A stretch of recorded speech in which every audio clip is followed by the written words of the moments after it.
Lying in Tristan's embrace, Sophie felt extremely comfortable and closed her eyes. Tristan's frown disappeared when he saw how relaxed she was. He wrapped his arms around her. Perhaps because they were genuinely tired or because they were with each other, they felt exceptionally at ease. The two quickly drifted off to sleep. They slept soundly until past 7 in the evening. Even Bertram and the others didn't dare to wake them up for dinner. Instead, they waited till Tristan and Sophie were fully rested. The two of them woke up simultaneously. However, even after awakening, Sophie didn't feel like moving and kept her eyes closed.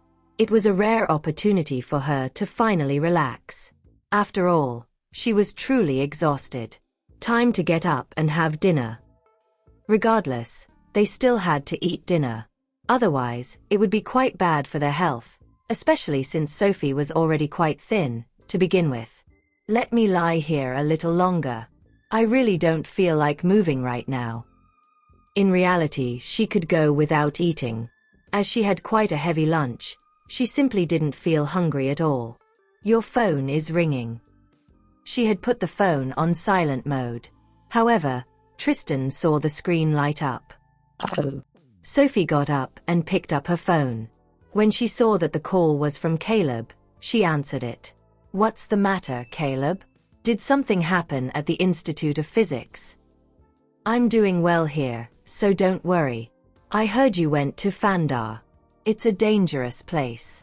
Please be careful, okay? Caleb was genuinely concerned about her. Yeah, I know. If anyone dares to bully you at the Institute of Physics, let me know. You don't need to worry about me. I'm already a grown-up. How could anyone bully me? Since it was a rare opportunity for him to pursue his passion, he truly cherished it. If there's nothing else, I'll hang up. I've still got to deal with something. Although Sophie knew Caleb was sincere, she still wasn't accustomed to his concern. As they had been too distant in the past, she now felt somewhat uncomfortable. After ending the call, she noticed Tristan looking at her. Sophie touched her face. Is there something on my face? Why is he looking at me like that? What's wrong? What are you looking at? Nothing. Is that Caleb? Having seen Caleb a few times, Tristan thought that Caleb didn't seem very close. Yeah, it's Caleb. Didn't he just come back from Englander? He wanted to go to the Institute of Physics, so I helped him a bit. Truthfully, she did not detest Caleb. All right. Let's go and eat dinner. Sophie smoothed her hair before going out with Tristan. They stopped by Felix's room first. We're going to have dinner now. Isabel, will you be joining us, or should we ask someone to bring the food to you? Asked Sophie with a raised eyebrow. They already made up, right? Look at how affectionate they are. Just get someone to bring me food. I'll eat with Felix. He can't get out of bed yet. I can't possibly let him eat alone, right? It'll be too pitiful. After finally finding Felix, she wanted to be with him constantly. Okay, I understand. Sophie's eyes sparkled with a smile. They're just a bickering yet loving couple. Isn't it better this way? They insisted on creating so much unnecessary trouble previously. Sophie and Tristan went to have dinner, where grilled fish was served. The chef, who was pretty decent, grilled the fish perfectly. I hired this chef specifically for you, Mr. Tristan. He's the best Chilean chef in Fandar. Bertram had spent quite a lot of money hiring the chef. Thank you for your hard work. Have you eaten? If you have, make the necessary preparations. I need to tell everyone something tonight. The situation in Fandar had been dragging on for far too long. He wanted to resolve it quickly. As he still needed to go back for his wedding, he couldn't afford any more delays there. Got it, Mr. Tristan. Enjoy your meal with Ms. Tanner. I'll get the rest to prepare themselves. Particularly liked Sophie. If they fought, he might not even be a match for her. He wished to spar with Sophie if he had the opportunity to, just that he didn't know if Tristan agree. Bertram really likes you. Tristan shook his head in exasperation. My girlfriend is simply too exceptional. There are far too many people who like her. How annoying. Sophie placed a piece of grilled fish on his plate. He merely admires me. He doesn't like me in that way, she clarified. It's fine, isn't it? There's absolutely no need for him to feel jealous of his subordinate. All right, then. Let's assume it's genuine admiration. No matter who attempts to steal you from me, they'll never succeed. She was his bride, after all. Continue eating. It tastes quite delicious. Want some beer? He offered. Since it was so hot, a cold beer would be quite refreshing. Sure. Sophie had actually been longing for some beer. However, she controlled the urge because her period was coming. Tristan's words made her change her mind. Tristan grabbed a beer at the side. The iced ones taste the best, she stated, recalling the times with Mark and the rest when they always drank cold beer. It was the perfect way to beat the heat. However, he responded, but your period is coming, right? It's better to avoid anything too cold. This room temperature one will do. And you can only drink a glass. Does he actually remember my menstrual cycle too? It's impressive of him to remember something like that. He poured a glass of beer for her. Here you go. This is such a small glass. Is he trying to tempt me on purpose? Sophie lifted the glass and took a small sip. The glass was so small that she was worried that she would finish the beer too quickly. Once they finished their meal, they instructed someone to bring some food to Felix and Isabel. I'm going to find Bertram and the rest to deal with the situation here. You can go ahead and find Isabel first. I'll look for you in a bit. Okay. Knowing that he wanted to restore order in the city, she naturally had no objections. Furthermore, she thought that it would be rather dull if she joined him. She would rather find Felix and Isabel. Sophie brought some food over. Since she already had enough rest earlier in the day, she decided to keep Isabel company. Isabel carefully helped Felix with his dinner. She was so patient that Sophie was surprised to see that side of her. Don't forget to eat too. You've been taking care of me without eating. Felix thought that she was probably hungry too. Furthermore, his hand was not injured, so he could eat on his own perfectly well. However, when he saw how attentive she was to him, he did not want to reject her kind gestures. I'm not hungry. You should eat first. I'll eat after you're done. I love you, Isabel, exclaimed Felix, unable to hold himself back. I'll love her for the rest of my life. Isabel glanced at him shyly. What are you doing? Sophie is still here. Sophie let out a chuckle when she saw how embarrassed Isabel was. Are you saying that I'm unnecessary here? She teased. No, that's not what I mean, Isabel quickly explained. You're our savior.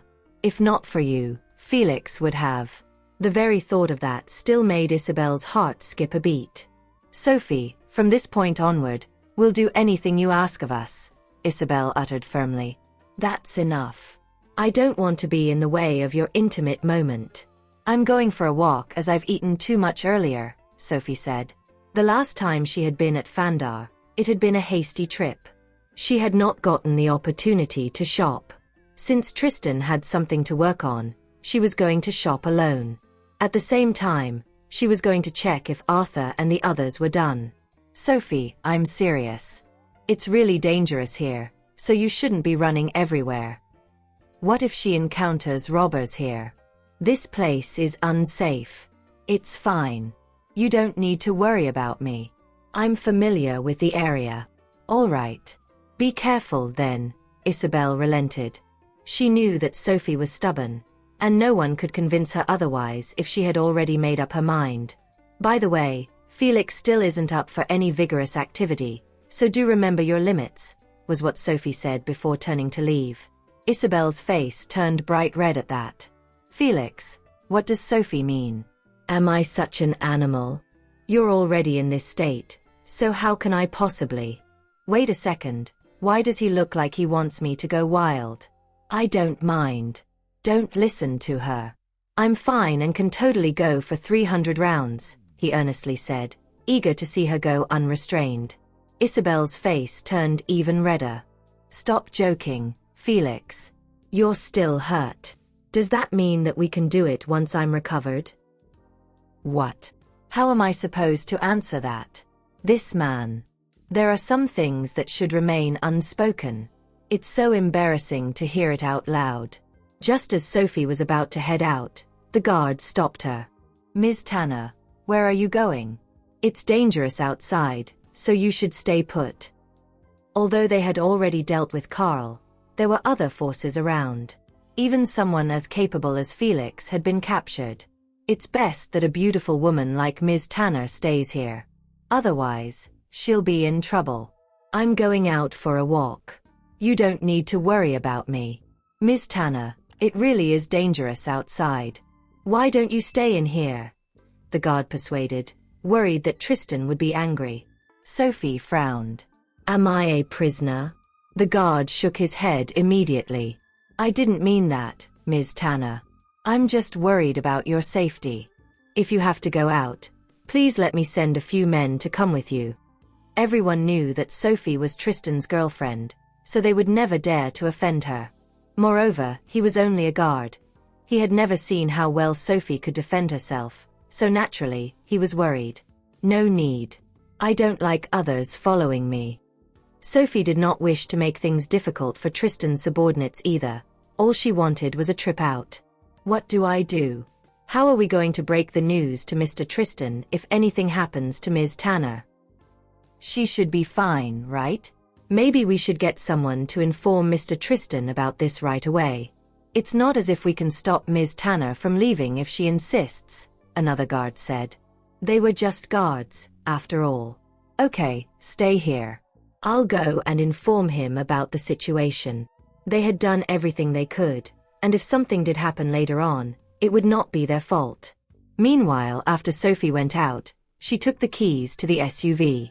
After starting the engine, she drove off. She went to the village where Arthur and the others were at. Arthur and the rest had just executed Carl, so the villagers were excited to see the man who had been doing countless evil deeds dead. He had slaughtered many of their family, and finally, they had killed their enemy. In their delight, they were dancing and singing outside. They thought, now that Carl is dead, no one will dare to lord over this place anymore. Right then, car engine noises sounded out. Everyone tensed up. They were impoverished and did not own cars, so they knew that the incoming person was not from the village. Who is it? Tensed, some even picked up weapons by their side. Nevertheless, when they saw the young woman in the SUV, they put the weapons down again. Sophie was a familiar face to them. If not for her, they would have died a few years ago. Mr. Camage, it's Ms. Tanner. The villagers were thrilled to see their benefactor. Although they were poor, they were individuals who understood gratitude. Sophie parked the car outside before getting out of it and walking over to the rest of them. Ms. Tanner, it's been a long time. I heard that you were the one who caught Carl too. You're amazing. He's right. Ms. Tanner, you're our savior. Without you, I can't imagine how our life would be. Ms. Tanner. Ms. Tanner. Ms. Tanner.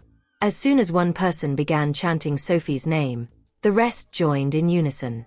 Their gazes were filled with gratitude towards Sophie, as they believed she was the catalyst for their survival and well-being. Arthur then walked over to Sophie.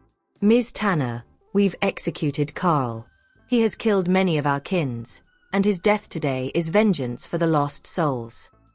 It was difficult to survive on this land. Sophie nodded in acknowledgement. Be at ease, folks. Things will get better soon. Those villagers were simple and kind people, and yet, cruelty never spared them. Yes, you're right. Things will get better. That was what the villagers believed in. Life was already tough, and if they did not have any faith in the future, then they would not know how to keep living. Soon, Sophie was drinking with the others. The alcohol was the only thing they had left, but it did not matter. That day was a day of celebration. Arthur and Sophie sat next to each other. Turning to Arthur, Sophie said, Mr. Camage, please ask the others to be at ease. Order will be established here soon. By then, as long as everyone works hard, making a living here will not be an issue. The people in the village did not ask for much in life. All they wanted was a peaceful life. Arthur filled a glass for Sophie. Ms. Tanner, I have complete faith in everything you say, and I truly believe that life will gradually improve for us, Arthur expressed. Despite the challenges they faced, they remained hopeful and eagerly anticipated a brighter future. Taking the glass from Arthur, she then toasted with him. Ms. Tanner, Mr. Tristan is your boyfriend, right? Arthur abruptly asked. Yes, he's my fiancé. In that case, we will also place our trust in him. If he is the one who will construct the new order, he shall receive our unwavering backing. If that man was Sophie's fiancé, they were going to show him their support. Please ask him to contact me directly if he needs anything. We'll work together with him, Arthur added. He knew that only by establishing the new order would they be able to survive there. Therefore, they had to extend their help to Tristan. There were no disadvantages to the construction of a new order. Okay, I got it. He won't let you down, Sophie promised. She knew that Tristan would do good on his promise. Okay. Just then, Tristan arrived. When the villagers saw another newcomer, they tensed up again. However, after casting glances at Arthur's expression, they figured out that the newcomer was not someone who would bring harm to them, so they relaxed. Sophie and Arthur rose to their feet to welcome Tristan. Hello, Mr. Tristan. I'm Arthur Camage. If you need any help in the future, please feel free to come to me, he uttered. It was not a lie. Arthur was capable of making things happen in the village. All right. Thank you, Mr. Camage. Tristan replied politely. Mr. Tristan, please sit down and have a drink with the others if you don't mind, Arthur suggested. It was likely that they were going to interact more often in the near future, after all. Things would go smoother if they knew each other better.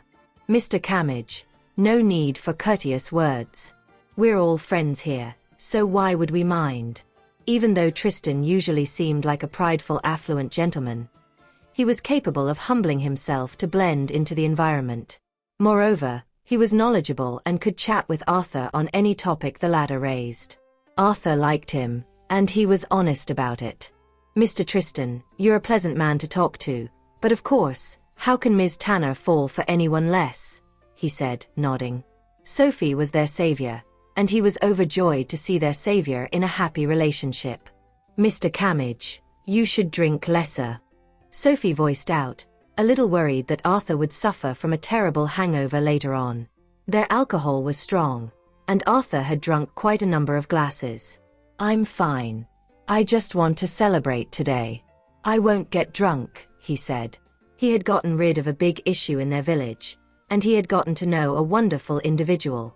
It was no surprise that he was ecstatic. Just then, someone else at the side also prompted, Mr. Camage, please drink lesser. Don't embarrass yourself in front of Ms. Tanner. It was only then Arthur put down his wine glass. Mr. Tristan, someone has to build a new order. We're not capable of doing that, but you are, so please help us out. Arthur said, a tinge of bitterness in his tone.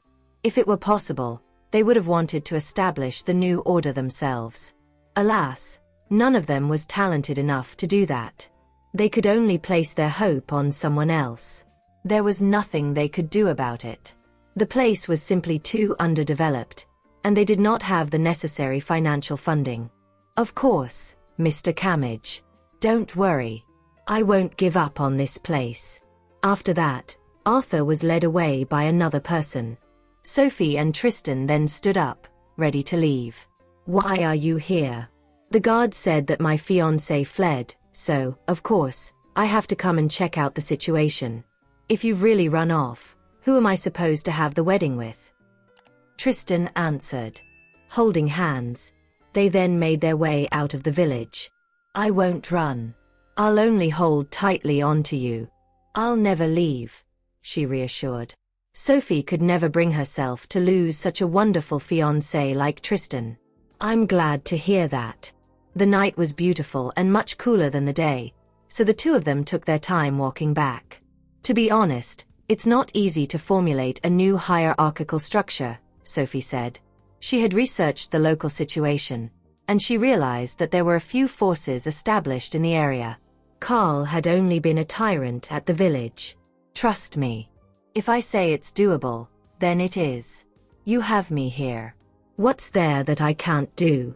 Also, I have you too. He was certain that Sophie could even introduce a new system of governance all by herself, but he did not wish to see her overwork herself. Yes, you're right. I'll help you out. They were there for each other, so there were no problems in the world they could not solve. Once they returned to the base, they spotted Bertram practicing with his subordinates. Bertram was a battle maniac, so it was not surprising to see him doing that. When he saw Sophie return, he boldly said, "Ms. Tanner, I've always known that you're good in a fight. Is it okay if I spar with you?" Sophie was a little taken aback by his request. What's Bertram doing? I'm a girl, am I not? Ms. Tanner, can I? Bertram urged, his eyes bright in anticipation of her agreement. It's nothing much. It's just sparring, so it should be fine, right? Sure. Sophie could not bring herself to reject him when she realized how eager he was. Bertram then turned to Tristan and asked, "Mr. Tristan, is that okay?" After all, Tristan was the one with the final say in the base, and Sophie was his fiancée. "Why should I stop you if you're looking to hurt yourself? Mr. Tristan, Bert's our best fighter, and Ms. Tanner is just a fragile woman. It won't be good if she ends up getting hurt." He's right. Bert, what are you doing? How can you fight a girl? Another cried out. Even though it was just a practice, Bertram was going up against a woman. I'm fine. I don't mind this at all. Bert, you don't need to go easy on me, Sophie responded, flexing her wrist. Bertram gulped. Did I make a mistake? All right, let's begin. They did not want the rest of the crowd to wait for long. Meanwhile, Tristan went to look for a seat, not at all fretting about Sophie. I wonder what Mr. Tristan will do if Bert makes Ms. Tanner cry. That'll never happen. Bert won't do that. He won't dare to make her cry. At that, Bertram could only blink awkwardly. Will Ms. Tanner end up making me cry? Isn't this just sparring? Why are they exaggerating the situation? Won't it be embarrassing if I really can't defeat Ms. Tanner? Bert, you should focus when you're sparring. In the blink of an eye, Sophie had already kicked Bertram in the arm. Even though Sophie did not use all of her strength in that attack, Bertram had already figured out how capable she was. Apologies, but I'm going to go all out in this, he then uttered. By then, the battle maniac had forgotten all about Sophie's identity as he threw himself into the match with her. Bertram was undefeatable in the base, but at that moment, a woman was easily countering Bertram's attacks. Everyone at the scene was stunned. Is this for real? Ms. Tanner is amazing. At first, Bert looked calm. After some time, however, Ms. Tanner turned him into a powerless man. Bert, you're embarrassing yourself. You don't look like a strong fighter. Are you letting Ms. Tanner win? One of them asked. That doesn't seem to be the case, though. Only then did Bertram know how good of a fighter Sophie was. Wow. Amazing. What do you guys think would happen if Mr. Tristan were to fight Ms. Tanner one day? Who would win? One of the men uttered. Both of them are incredible fighters. If they were to fight each other, they would definitely create a huge mess. That would be scary. At that point, Bertram had already worn himself out, but Sophie was barely sweating. Right after she sent him tumbling to the ground with a kick, he immediately pleaded. I was wrong, Ms. Tanner. I shouldn't have challenged you. I surrender, and I can't go on anymore. If he were to continue, he would exhaust himself to death. Sophie stopped fighting upon hearing that. Who else would like to challenge me? Sophie swept a glance at everyone at the scene. I'm in a good mood today. If someone wants to challenge me, I'll gladly accept the challenge. The men shook their heads in unison when they saw her looking at them. Is she joking? If Bert couldn't defeat her, how could we? Ms. Tanner, since Bert isn't your match, none of us is. Let's go, guys. We should wash up and go to bed. That's right. Let's just go to bed. The onlookers fled the scene as quickly as they could. Why would we involve ourselves? We would rather rest than get injured. Besides, we would only embarrass ourselves. It's not worth it. Upon seeing what had happened, the guards couldn't help heaving a sigh of relief. Fortunately for us, we didn't stop Ms. Tanner earlier today. Otherwise, we would get beaten up even more severely than Bert. It's humiliating to get beaten up. Sophie then walked up to Bertram and offered to help him up by reaching out her hand. However, Bertram didn't dare to accept her kind gesture because Tristan was watching. Thus, he got back on his feet on his own. I'm serious, Ms. Tanner. I had no choice but to admit defeat. You're so strong. It was rare for Bertram to admire someone. I admire Mr. Tristan, so that's why I've been serving him for so many years. Now, someone else had earned my admiration, and that's Ms. Tanner. This couple is truly awe-inspiring. I guess I was all right. Sophie smiled. I didn't even use full strength because Bertram was Tristan's subordinate. If I were to make him tear up, I would make him look bad. Bertram smiled sheepishly when he heard that. Ms. Tanner is trying not to make me look bad. I shouldn't bother you guys anymore. I'll go back to my room. Bertram left after that. If I keep standing around being a third wheel, Mr. Tristan will kill me with his murderous gaze. You can't beat me up after we get married, okay? Tristan approached Sophie and wrapped his arm around her waist before walking her in. Well, that depends on whether you know how to behave yourself. If you behave yourself, I won't lay a finger on you. Sophie joked. Don't worry about that. I'll surely behave myself. In fact, I'll only listen to you and no one else. I'll do whatever you want me to so that you'll always be happy. All right, then. In that case, I'll love you with all my heart, Sophie replied. That should do it, right? That night, Tristan and Sophie went to visit Felix. The latter looked terrible, but he was actually recovering well. He was expected to be able to walk on his own in a few days' time. Should I arrange for the transportation to send you guys back? I have some matters to deal with here, so won't be tagging along. Tristan wanted to restore the order personally. You ought to ask Isabel that question. If she wants to go back, you can go ahead with your arrangement. If she wants to stay for a while more, I'll stay, Felix answered. After all, I'm not fully recovered. I'll only be resting in bed if I go back now. Would you like to go back, Isabel? Tristan asked. Let's stay for a while more. I'm finally here, but I haven't even been out yet. Once Felix has recovered, I want to go for a walk outside. Upon seeing the refugees in Fandar, Isabel wondered if she could do anything to help them. All right. Sure. Be careful when you head out. I'll be busy from tomorrow onward, so I won't have the time to look after the two of you, Tristan advised. I hope they don't get captured by anyone. What are you going to do, Mr. Tristan? Felix asked curiously.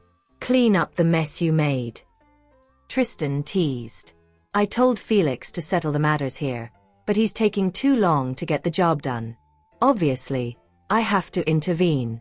Felix scratched his nose awkwardly in response. Well, I've indeed embarrassed myself. What's the matter with you, Uncle Tristan? This isn't what Felix wanted, either. Besides, he's injured, Isabel grumbled softly. Has Felix not suffered enough? Why must Uncle Tristan say that to him?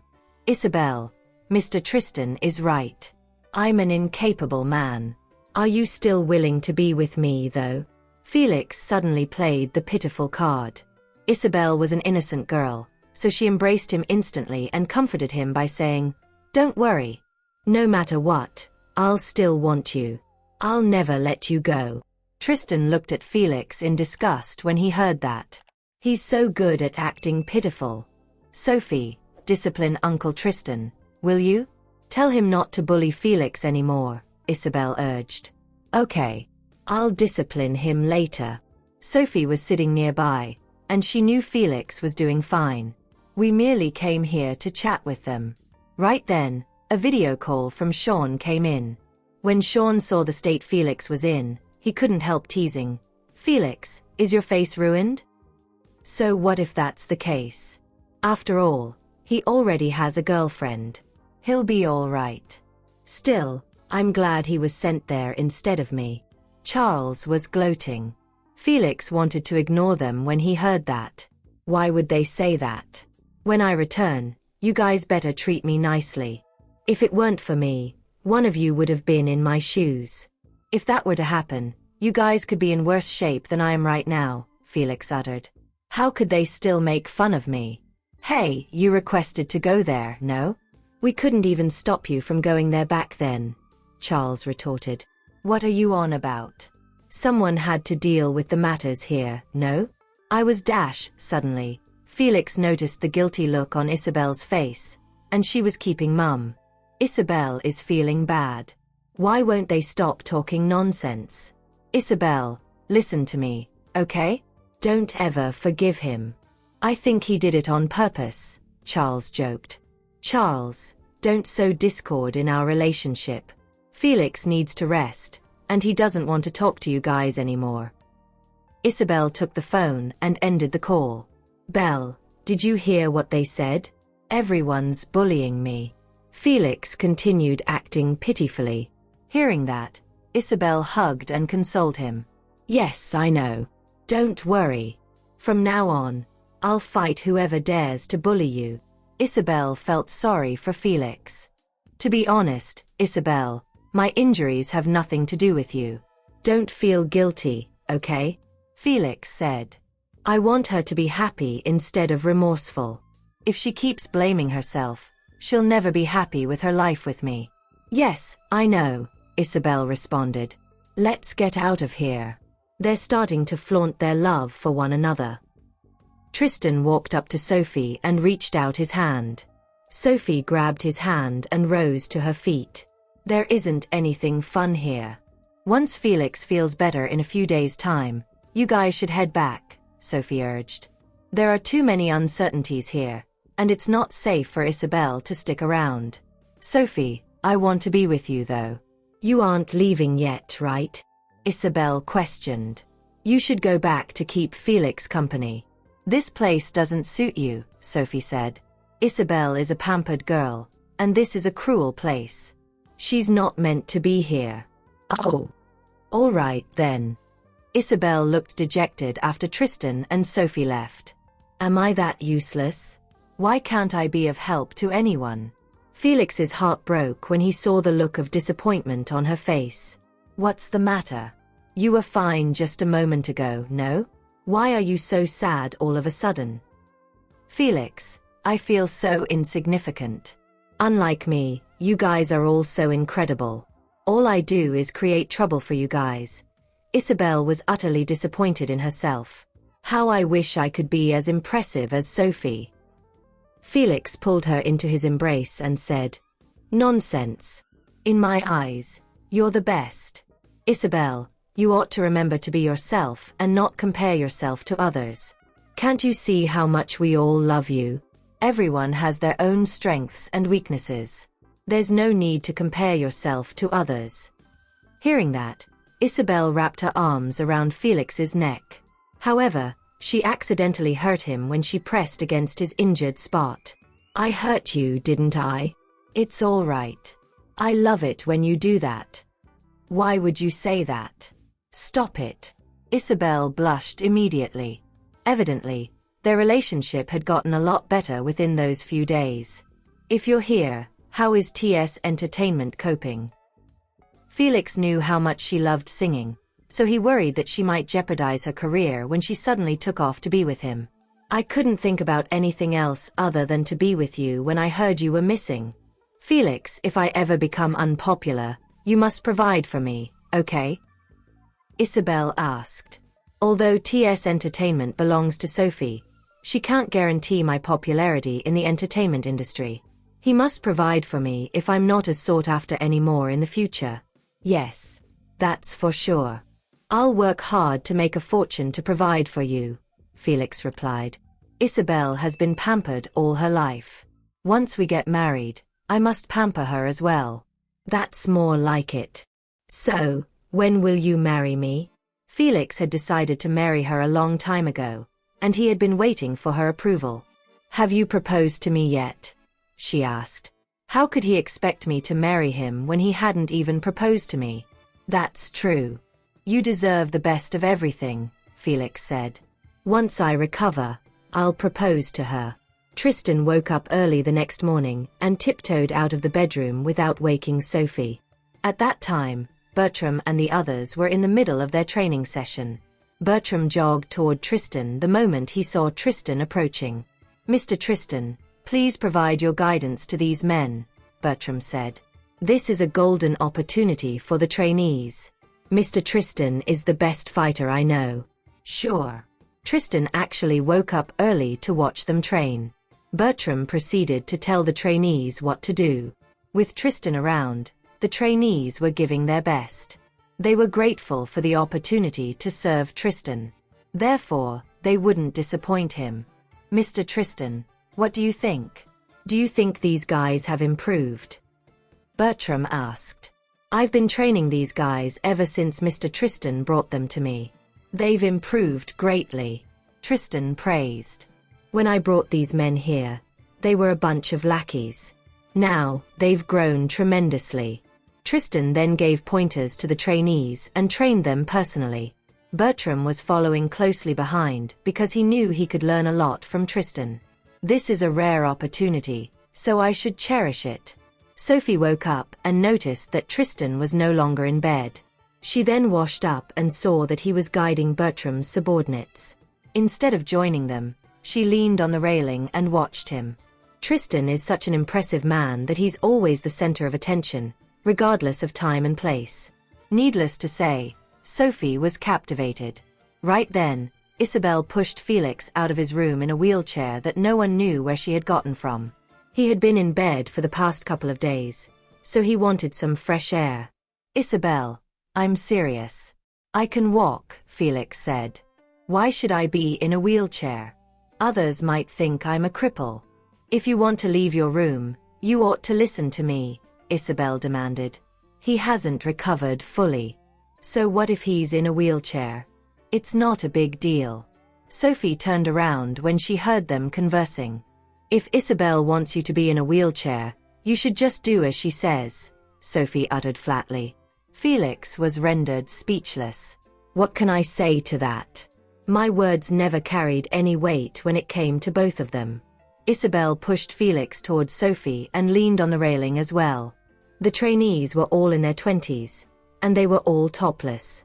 Hence, their muscular chests were exposed. Sophie narrowed her eyes at that sight. I never thought the view here would be so spectacular. Isabel was drooling over the topless men. They aren't as impressive as Tristan. Sophie uttered. These young men have nothing on Tristan. They look good, no? Well, I'm enjoying the view, Isabel exclaimed. Felix's expression darkened when he heard that. What did she mean by that?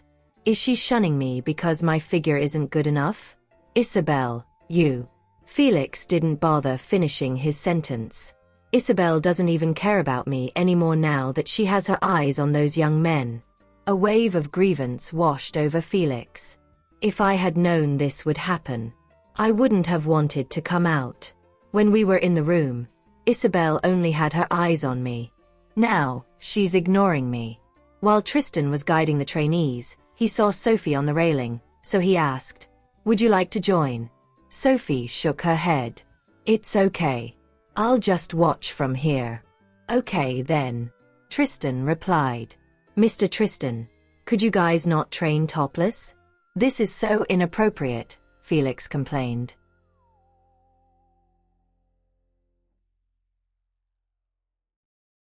Tristan swept a gaze over Felix. "I think it's more like you're jealous. Who wears a shirt while training, especially in such hot weather? Do you have no abs?" "Who said so? I do. Of course, I've got abs." Dejection swamped Felix. My abs are just not that prominent. He then turned to Isabel. I really do have abs, Isabel. Hearing that, Isabel could not help bursting into giggles. All right, it doesn't matter whether you've got abs. I like you, not your abs, she asserted. But you were totally engrossed when you stared at their abs, Felix whined pitifully. Well, how am I to explain that? Everyone likes to admire things that are pleasing to the eye. Isabel countered. That doesn't detract from the fact that I like you. Fine then. What else can I say to that? When I've recovered, I'll definitely train hard and develop my abs. Otherwise, I wouldn't be able to stand having her peek at other men's abs all the time. After the morning training, everyone had breakfast together. The instant the men under Tristan's command spotted Sophie, they all sat far away, for the memory of Bertram being put through the ringer remained vivid in their minds. Considering Ms. Tanner's capabilities, Mr. Tristan is probably the only person in the entire base who's her match. Whatever did you do, Sophie? Why do I feel as though everyone is terrified of you today? Isabel was wholly ignorant about the entire matter. Nothing much. I merely sparred with Bert, and they all happened to witness it. That was all that transpired. Ha ha. Following Sophie's blithe answer, Felix inexorably laughed out loud, for he knew her capabilities. She have wiped the floor with Bertram. Why are you laughing? Isabel asked in puzzlement. Was that funny? No reason. At that precise moment, Bertram came over and sat down to have breakfast with them. Ms. Tanner. What is it? You'd still like to spar with me one-on-one? Immediately, Bertram waved his hands in demurral. No. How could I possibly dare do so? I'm here to seek your help to train a few men for me. Your marksmanship is truly impeccable, Bertram explained. Oh, I see. Sure. I'll be staying here for some time. Just leave them to me. Merely training a few men was not a problem for Sophie. Great. Sheer gratification flooded Bertram upon her agreement. How about I likewise tag along and learn from you during this time, Sophie? I'd be able to help you all out if there were danger in the future instead of being a burden. Isabel expressed, having found herself utterly useless this time, unable to help in anything. I don't doubt your capabilities, Felix. I merely feel that you can be more relaxed if I'm capable of defending myself. Don't worry. I can endure a bit of hardship. Nonetheless, unadulterated anguish pervaded Felix. In truth, the incident this time had really scared Isabel. That was why she decided to take that step. She's an adult, so she knows what she's doing. Besides, it's good for her to learn some self-defense, Tristan interjected upon sensing Felix's reluctance. That's the veritable truth. It's best to depend on oneself than on others. No matter how capable he is, he can't stay by her side every second of every day. I know. He's right. Rest assured that there wouldn't be any problems with me teaching her. But Isabel, first things first, I'm exceedingly strict. Okay. I'm not afraid. This time, Isabel was genuinely determined. In the past, she was never interested when her grandfather urged her to learn self-defense. At that moment, however, she wanted to strive to stand side by side with Felix. Actually, I can teach you when I've recovered. Felix still felt that he was the person who loved her most. It's okay. Just rest these few days. I'll learn from Sophie first. Moreover, isn't she better than you? Felix went silent, left without a retort. Ouch. That hurt. While that's true, she didn't have to point it out. Only when Isabel glimpsed his despondent expression did she realize that she had misspoken. I'm sorry, Felix. Did I hurt you again? I really didn't mean it. It's okay. I'm used to it. Anyway, Sophie is always more important than me in your eyes. Oh well, why do I never learn? I never win against Sophie. Instead, I'd only embarrass myself further. Isabel fed him while coaxing him. Who said so? You're the person I'm going to marry. I can't possibly do that with Sophie, can I? What if she were a man then? Would you choose her in that case? Isabel did not answer at once but mulled it over for a while. You still need to think about it? Have you ever considered my feelings, Isabel? You're going too far. No. Why are you being so unreasonable, Felix? Sophie is a girl. That aside, do you think I'm Uncle Tristan's match?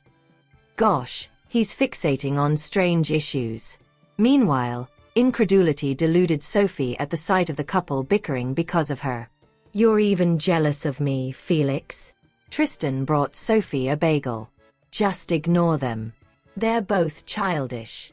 They're always so immature, having a row again when it's only been less than a week since they'd made up. Sophie proceeded to munch on the bagel, no longer paying the couple any mind. After breakfast, Tristan and Bertram planned to go out to resolve some matters. Sophie changed as well, insisting on going with them. Aren't you tired? Stay here and rest since you've been exhausted in the past few days. I'll be back in a jiffy. I'll go with you. If the matters here can be resolved faster, I'll also be able to go back earlier. Chenian Medical Association had a new research project, but she could not do any work here since the conditions were too poor. All right then. With me there, it doesn't matter if she tags along. Bertram acted as their chauffeur. We're meeting Jetroina's bigwig today, Lily Sanders. She has a lot of sway in Fandar, so she's the key if we want to establish a new order. Also, she's a woman, and she likes handsome men. As he spoke, Bertram could not help casting a glance at Tristan. Mr. Tristan is sure to turn her head, considering his looks. Why are you looking at me? I'm married. If you want to use seduction, you'd be the one executing it. Lily Sanders hosted a banquet that day and invited the few big shots in Fandar. In other words, she wanted to appoint herself as the leader. She won't have any interest in a man like me. I heard that she likes handsome men. As long as it's a man with good looks, she'll seize and imprison him. Nonetheless, all those were mere rumors Bertram heard.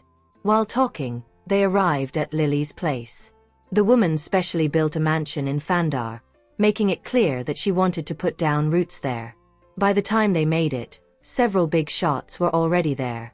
However, an invitation was required to gain entry. I only have a single invitation, Mr. Tristan. Thus, you and Ms. Tanner might not necessarily be able to gain admittance. Seeing a crowd at the gates, Bertram was inevitably worried. What's there to worry about? It's just invitations, no? I've got some here. Sophie held 2 invitations in hand. Are they the real thing? Bertram took the invitations from her. Could they be fake? They're real if I say so. Come, let's go in. I want to have a look at Lily Sanders. Sophie had never heard of that name, and it was her first time learning it that day. The big shots in Fandar only recognized Bertram since the man had been the one to manage everything there. Conversely, Tristan had only arrived a few days ago. For that reason, they all came over and greeted Bertram one by one. Bertram initially wanted to introduce Tristan and Sophie, but Tristan declined. There's no need to introduce us. Just let them assume that you're the boss. Tristan did not want to yak with the people there. In response, Bertram nodded. All right then. As he exchanged pleasantries with the crowd, a few young ladies in traditional clothes led them in. When they arrived at the banquet hall, many people were already there, and the young ladies swiftly led them to their seats. Tristan and Sophie remained seated, observing everyone there. Bertram, on the other hand, went off to greet other big shots. It went without saying that the man was great at socializing. As such, he had no problems getting along with everyone there. What if Lily really takes a fancy to you later? Sophie asked in a whisper. This woman's financial capabilities are astounding that she could build such a mansion in Fandar. What's more, no one dares to have designs on this place. Why would I fear her when I've got you to protect me by my side? Would you hand me to someone else? Tristan questioned solemnly. That's hard to say. If she's really as vicious as rumored, I'd have no choice but to sacrifice you. Tristan grasped her hand. How heartless of you. You're not even worried about hurting me to say such a thing. She's the only person I love. I was just joking. Don't worry. No matter her capabilities, I'd never hand you over to her. You're mine and belong to me alone. Are you satisfied with this answer? This is more like it. Tristan was finally appeased. She should have said this in the first place. Sophie's looks were inherently striking. Following her appearance, several big shots had their eyes riveted on her. Aware that she came with Bertram, some started feeling the man out. The lady who came with you is truly a devastating beauty, Mr. Asher. I wonder if we stand a chance to make her acquaintance. Indeed. I've never seen such a beautiful Shanakan woman. I really like her. If there's a chance dash. Unadulterated fear struck Bertram. Good Lord. These people are downright daring. Mr. Tristan can't be allowed to hear this. Otherwise, things will end up a mess at that time. She's off limits to the lot of you. She already has a fiancé, and he's right beside her. That isn't a problem since they aren't married yet. Before they're married, we can all compete fairly. You'd best forget it. The man beside her isn't someone you can afford to offend. Displeasure suffused Bertram. Ms. Tanner is Mr. Tristan's fiancée, the lady boss we all acknowledge. Yet, these people dare set their sights on her. They must be sick of living. Oh, I see. Still, the man was reluctant to give up since a stunning beauty like Sophie was incredibly tempting. After making a full circle, Bertram returned to his seat. Naturally, Tristan could sense the gazes directed their way. They were all trained on Sophie. Shifting slightly, he blocked their view of her, loath to have her exposed to their gazes. On the contrary, Sophie was exceedingly calm and unruffled. She had long since gotten accustomed to such stares, so they did not matter to her then. Just then, Lily appeared in traditional clothes. Behind her were a dozen of similarly dressed young ladies, all exquisite beauties. Lily herself was a burly middle-aged woman. Despite the traditional clothes on her, they could not conceal the muscles she sported. The instant she appeared, the entire banquet hall plunged into silence. She strolled over to her seat and sat down. Ladies and gentlemen, I invited all of you here today to discuss the matter of the new order in Fandar in the future. I know you're all big shots in the country, and none are willing to defer. But no matter what, it won't do us any good if we continue having such dissension. Therefore, I propose that we elect a leader. The meaning of her words was as clear as day she wanted to be that leader. Otherwise, she would not have invited all these people there. She wants to be the leader herself. Bertram surmised coldly. Well, well, well. She has quite the lofty ambition. What do you all think? After saying that, Lily swept her gaze around. Since we're electing a leader to preside over Fandar, Lily, I don't think it should be done in such a casual manner. To be the leader, one must be notably outstanding in all aspects. Considering the fact that they abhorred deferring to anyone, they would never accept having her walk all over them. Exactly. We can decide on the leader by competing among ourselves. Yes, I agree. The leader has to have everyone's acceptance. Then, others would obey him when he speaks in the future. Lily's expression went as black as thunder. Ugh. These people are actually questioning me. Sure. What kind of competition would you all like to have? Her eyes brimmed with viciousness. Needless to say, she was something else, judging from the fact that she could attain such a position at present despite being a woman. That would require us to gather together and have a discussion. Otherwise, it'd be unfair to us all, no? Everyone had something they were good at, and vice versa. For the sake of fairness, things had to be planned carefully. Okay. No matter what the competition turns out to be, I'll be taking part in it, Lily declared frostily. I'll definitely be the leader in Fandar. Sophie studied the woman. Right then, The dozen young girls beside the latter dispersed and approached the various big shots to serve them. Two of the young girls came over to Tristan and Bertram. Sophie was the only girl there besides Lily, and the latter specially arranged a hunk for her. Verily, Sophie was irked by the woman's actions. She glanced at Tristan beside her. Sure enough, his expression was as grim as ever. At the same time, the young girl in traditional clothes beside the man kept brushing up against him. Likewise, that sight vexed Sophie. "Just leave. I don't need your services," Tristan stated indifferently. As a matter of fact, he despised such a thing. The same went for Bertram. "Sorry, but we really don't need such services. Go back," he similarly declined. That bewildered the two young girls, rendering them at a total loss for action. If we were to return now, Ms. Sanders would undoubtedly fly into a rage. Just sit at the side. Seeing through them. Sophie did not make things difficult for them. After all, they would indeed have a hard time explaining themselves if they were given the boot then. "Thank you." Not daring to do anything impetuous, the two young girls could only kneel at the side. Contrarily, the other big shots lost their inhibitions after seeing such young girls in traditional clothing. They ran their hands all over the girls. The entire place was a carnal mess. Keep your eyes to yourself. Tristan did not want Sophie to see such a vulgar scene. Ugh. All these people here are sickening.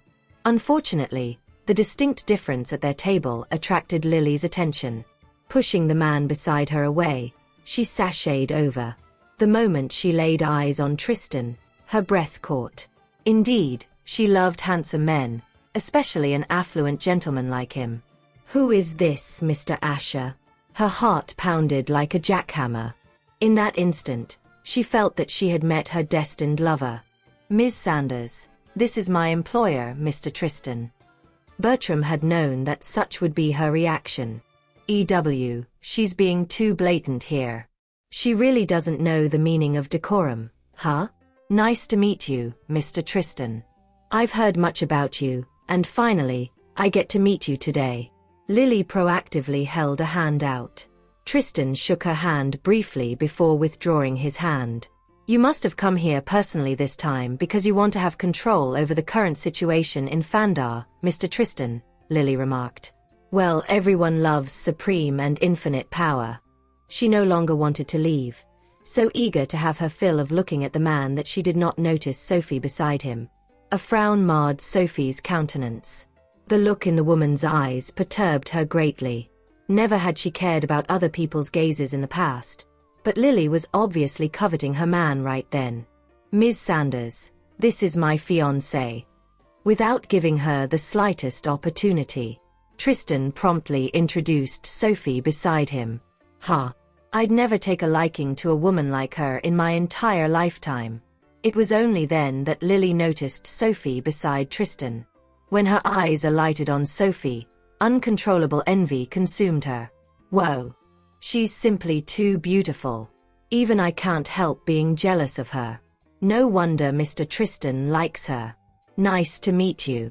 In all honesty, she looked down on women like Sophie, feeling that they were useless save for their good looks. Subsequently, she turned back to Tristan. "I'd like to discuss a few matters with you privately, Mr. Tristan. Is that okay? Just say it here. There's nothing my girlfriend can't hear." To begin with, Tristan disliked women like her. At his reply, disappointment washed over Lily. Plopping down at their table, she personally poured Tristan a glass of wine. "If you're interested in Fandar, we can discuss it at length." As long as she obtained whatever she wanted, she did not care much about everything else. "Let's compete for the position of leader fairly, Ms. Sanders." After saying that, Tristan picked up his glass and took a sip of wine. Lily did not bother saying anything further, but her eyes remained fixated on the man. Even Bertram, who was beside her, felt mortified on her behalf. Her gaze on Mr. Tristan is just overly brazen. He stole a peek at Sophie, but the latter was unexpectedly calm. When the banquet concluded, the crowd discussed the matches to be included in the competition. Ultimately, One had to be most outstanding in marksmanship, capability, and various other aspects to be the leader in Fandar. Does anyone have any objections to the competition's matches? If there are no objections, we'll proceed with this. Since none of you are objecting, it's decided then. Each family can send a representative to participate in the competition. What do you all think? Too many people would be a waste of time. In having each family send their best representative was enough. Okay, I agree. Lily was very much confident in herself. It went without saying that she had some capabilities since she managed to climb to her current position. Lily seems determined to be the leader. Which of us is participating? Mr. Tristan Felix definitely can't join in his present condition, while I'm not capable enough.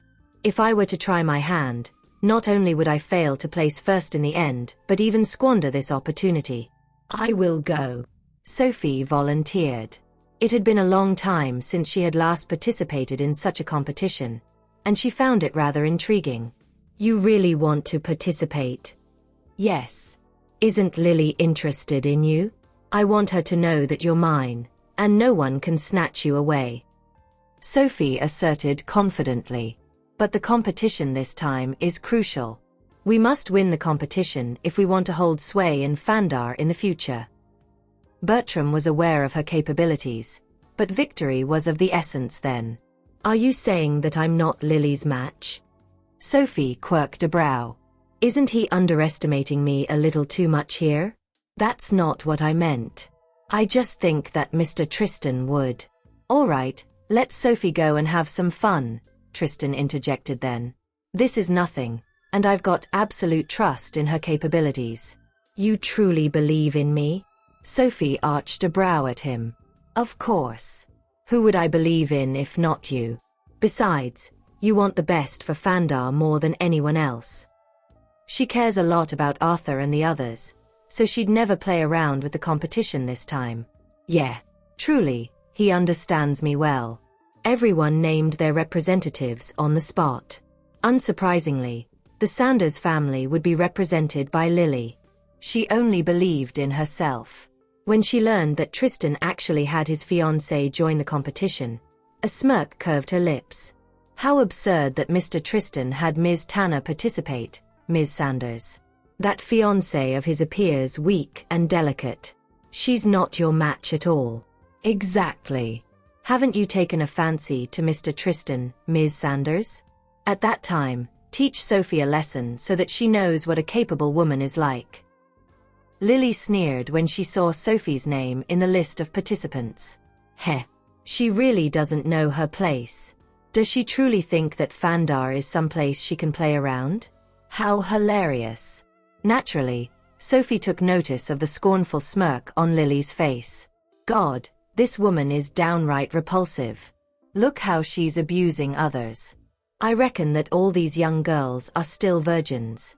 Yet, these big shots can take them home and do whatever they want to them if they so wished it. She detested the latter to the core for ruining innocent girls. All of a sudden, their gazes collided. At once, sparks flew. Even Bertram could sense the animosity between the two women.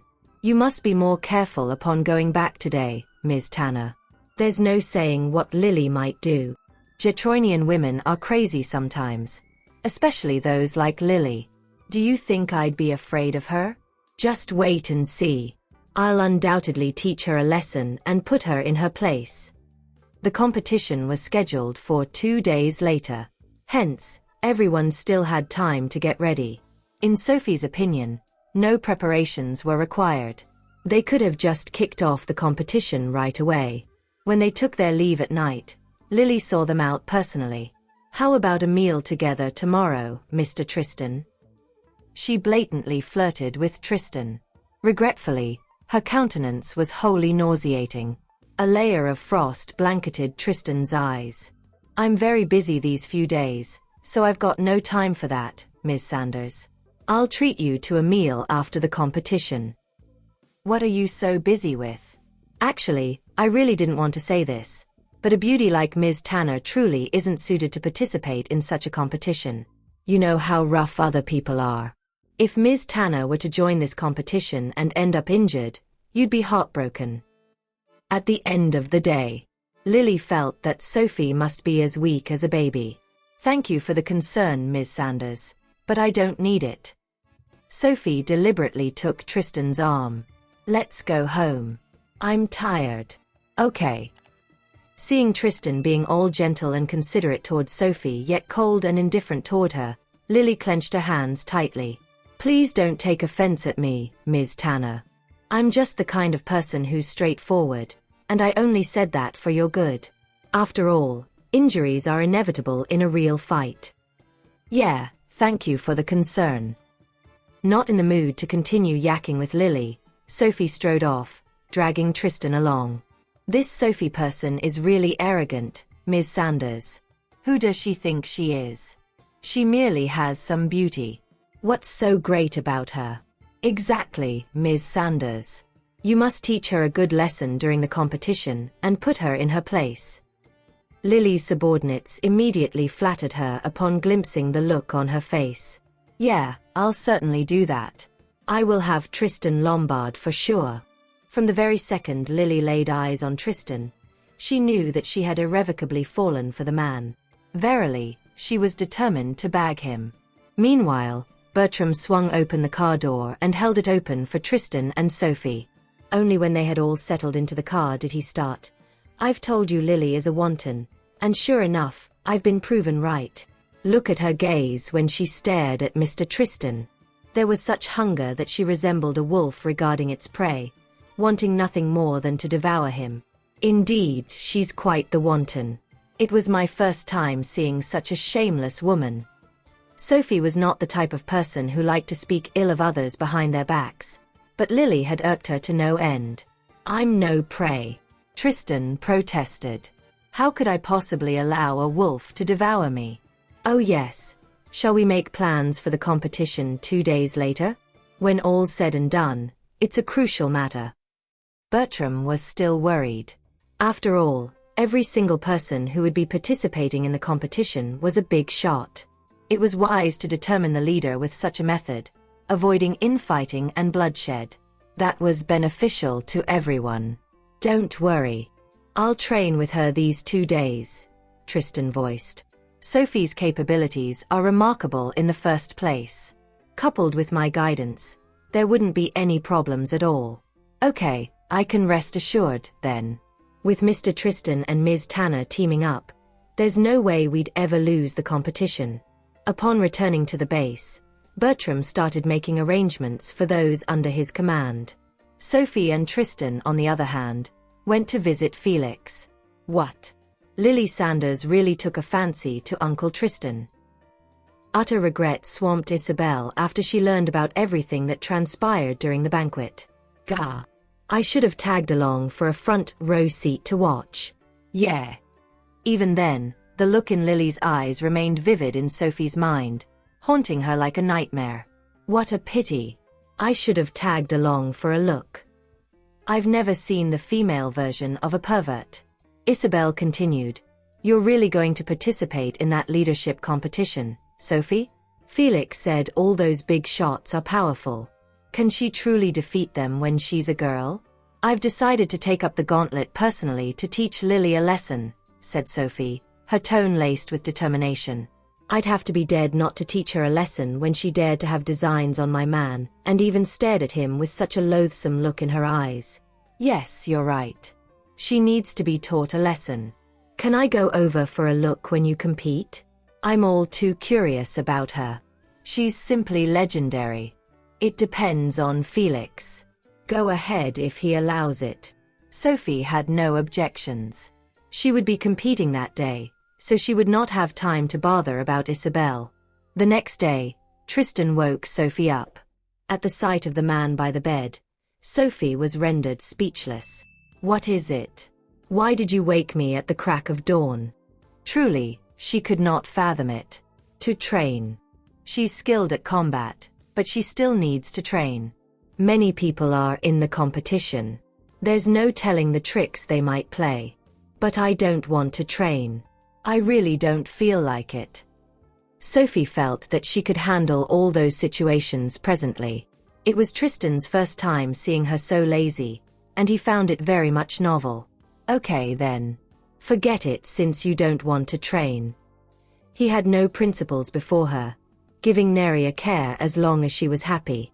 In the meantime, Bertram waited outside for the couple to turn up for training. Unfortunately, there was no sign of them both even after he had waited for the whole morning. Didn't you say that Mr. Tristan and Ms. Tanner will be coming over for training, Bert? Everyone had been looking forward to it the entire morning, but the couple was nowhere in sight. Bertram scratched his head. Didn't we agree to train today? Mr. Tristan isn't a person who'd go back on his word. Just then, Tristan and Sophie appeared. Didn't you say you were going to train this morning, Mr. Tristan? Bertram asked, mustering his courage. My wife said she didn't want to train, so we skipped training. What's there to be confused about? Everything depends on what Sophie says. Oh, is that so? What is it? Do you have something to say? You may voice it out. Bertram shook his head at once. She's joking. How would I dare have something to say? She can do whatever she wants. Sophie smiled at Bertram's panicked look. This dense fellow is fun to toy with. It would dash their hopes if I do not give them proper training. Don't concern yourself with their disappointment. All you have to care about is whether or not I will be disappointed. Other people's opinions are of no consequence. Let's go then. Since they want to train with us so much, we might as well oblige them. Sophie arrived at the venue. She picked up a gun and shot several rounds at the target. The others, having assumed they would not be shown what they had come for, were on their way back to their seats when the gunshots sounded. Turning around, they witnessed her legendary marksmanship. Every bullet found its mark atop one another in the dead center of the target. It was as if a single bullet had passed through. Bertram had long since known Sophie's skill with a gun, but that was the first time he saw it in person. After firing 10 shots, Sophie turned to Bertram. Is there anything else you're worried about, Bert? What other training do you think I require? Having been rendered speechless, Bertram shook his head. What other training would she need? I don't care how formidable she is. Even Lily would not beat Ms. Tanner. No, there really isn't. Instantly, Sophie earned the respect and devotion of all who were present. Several daring young fella hurried over. Your marksmanship is amazing, Ms. Tanner. Could I study under you for a couple of days? I would like some tutelage, too. I'm decent at most things except shooting a gun. Please give me an opportunity, Ms. Tanner. Please be my mentor. One of them even fell to their knees. Bertram was rendered speechless. They're not usually this enthusiastic. What's gotten into them today? Sure. Sophie had already promised Bertram to take over several of them. Excellent. The group cheered. Having heard that Sophie was there, Isabel hurried over and, as a result, witnessed Sophie's aim. Compared to Sophie, Felix, who's better with a gun? You or her? Felix was struck dumb. How am I supposed to answer that? Completely equal, I would say. I can teach you if you want to learn, but we'll do it when we return to Jipsdale, all right? It's too hot here. No, I think I'll study under Sophie. She looks better at this than you. Without sparing the wheelchair-bound Felix another glance, Isabel bounded toward Sophie. I want to learn from you too, Sophie. Sure. Sophie was giving the group some pointers when Tristan arrived beside Felix. This girlfriend of yours seems to steal the spotlight wherever she goes. Mr. Tristan? She's over the line. How could they draw her away like that? Do they not see me standing here? Don't blame other people for your own lack of presence. Tristan folded his arms. My woman is amazing. Everything she does is mesmerizing. By the way, you should start walking again now that you're feeling better. Don't spend all day in bed. Truth be told, his condition was not that serious. I'm enjoying being taken care of. It was a pleasant thing to be closely cared for by somebody one loved. You must be feeling proud of yourself. Though it is natural for couples to care for one another, How could he lower himself to do something so embarrassing instead? You don't understand, and you never will. Sophie has always known what she wanted, so Mr. Tristan never felt otherwise. I, on the other hand, am different. I've always enjoyed being this way. After gleaning some pointers from Sophie, the youngsters put them into practice right away and, to their delight, found a marked improvement. That's right. Just like that. Give it several more tries and you'll have it down in no time. If you have any other questions, you can come to me. I'm not leaving so soon anyway. Thank you, Master. The group of youngsters chorused. Isabel was the only one left after the rest departed amidst their excited chatter. As she did not even hold a gun properly, Sophie started from the beginning. You have to hold it like this. Your grip is wrong. Sophie was a decent teacher. She quickly managed to get Isabel, who was a complete novice, acquainted with the basics. Isabel fired her first shot. Though it missed the target, she was beside herself with excitement. Will I ever be as good as you, Sophie? With your talent, you might never be. Technical skill aside, some things require talent.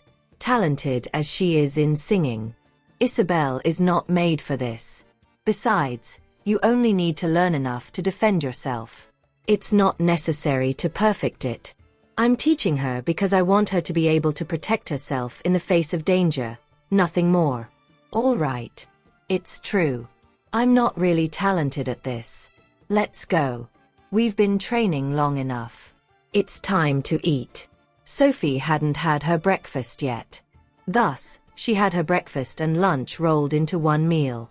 Isabel was covered in sweat. Felix felt sorry for her. I told you, it's too hot here. We could have lessons back in Jipsdale if you're really interested. Why torture yourself like that? Isabel's smile, however, was resplendent. I've now experienced the joy of shooting a gun, Felix. Nothing compares to this. If I begin studying in earnest, I don't think I'd be that bad. Felix was annoyed. I offered to teach you once before, but you refused. Am I such a bad teacher? Then your methods must have been wrong. I think Sophie is a good teacher. I enjoy the way she teaches very much, Isabel said brusquely. Hurt, Felix was rendered speechless. What does she mean by me teaching her poorly? She's just blindly trusting Sophie. The four of them headed to a restaurant. When are you two leaving? Tristan had enough of seeing them both. As Felix was almost completely healed, he deemed the latter fit to return. What do you mean by that, Uncle Tristan? We don't have any obligations. What's the rush? Let's all go back together. Isabel thought she could continue her lessons in the meantime. I would like to return, Felix protested. There was business in Northley Group that required his attention. Thank you for listening. If you have enjoyed this story, please like and share so others can see it too. Also hit the subscription button and notification bell so you can be notified on our next release. Thank you for your support. God bless you.